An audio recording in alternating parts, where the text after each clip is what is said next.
In this video, I'm gonna tell you 5 things I wish I knew before coming to the United States. Of course, there's so many things that were new I wish I could share with you, but here are the 5 top things that I wish I knew before coming to the US.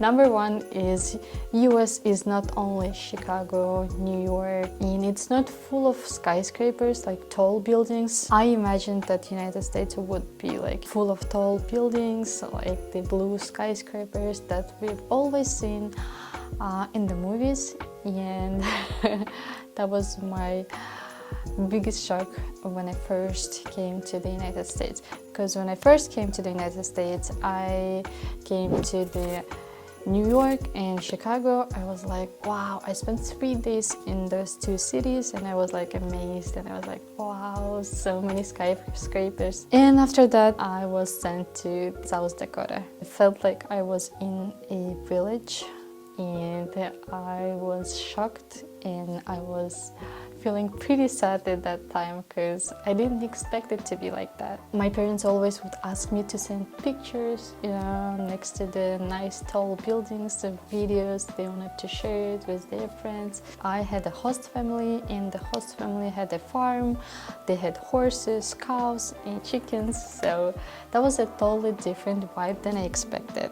So whoever is coming to the United States, I would say that don't have that expectation that you will always be surrounded by those tall blue skyscrapers. The United States of America is so big. It has 50 states, which are, I would say, 50 countries inside of one country. And they are all different. Many of them are, just regular cities which have just only, several story houses and buildings, and that was actually a reality slap. Number 2, you have to know how to drive. This is a must. Whoever is calling me or texting me asking like, hey, I'm coming to the United States, what should I bring? I always say bring your driver license. Of course, you can get the driver license here. It's pretty easy, and I would say it's much easier than in so many other countries. But you want to be able to drive the car when you come here, because other than those like major cities like New York and DC, Chicago, those big cities have the metro. You are pretty much able to move around in the city.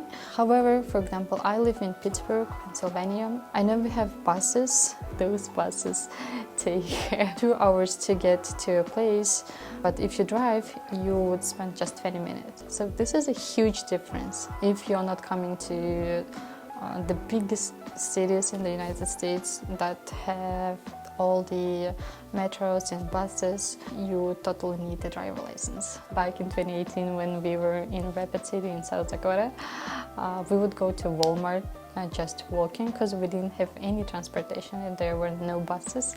So we would walk probably 45 minutes to get to the Walmart and back 45 minutes. And sometimes police would stop and they would take us and drop at our dormitory. Driving is a must skill in the United States. So number 3, healthcare is a private sector in the United States. So that was something new to me, to think that healthcare could be only, and healthcare is not free. Everybody has to pay for the services, and everything is so expensive. So do not expect that the government is gonna pay for your health. Number 4 is insurance. It seems like people here just live in order to pay their insurances.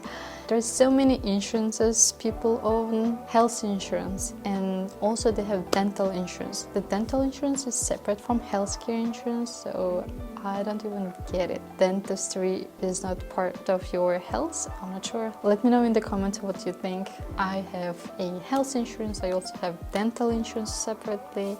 I have car insurance. We own a house, so we have a mortgage insurance and we have a house insurance. So there is also a life insurance. It's no wonder that you could theoretically insure everything. And of course, you pay for those insurances and they cost a lot of money. Number 5 is the most ridiculous thing I have seen here. The house prices depend on the ratings of the schools, meaning that if there is a school in your neighborhood, in your area, and the school has, say, like 9 or 10 out of 10, then most probably the houses around that school are gonna be most probably more expensive. From what I've seen, if there is a school which has 10 out of 10 or 9 out of 10, then everybody wants their kids in those schools.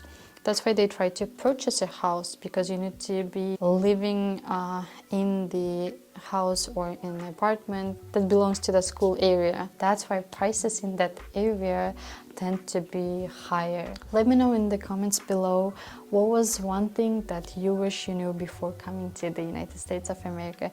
I hope this video was useful, and if you like this video, please give thumbs up and subscribe to my channel. See you in the next video.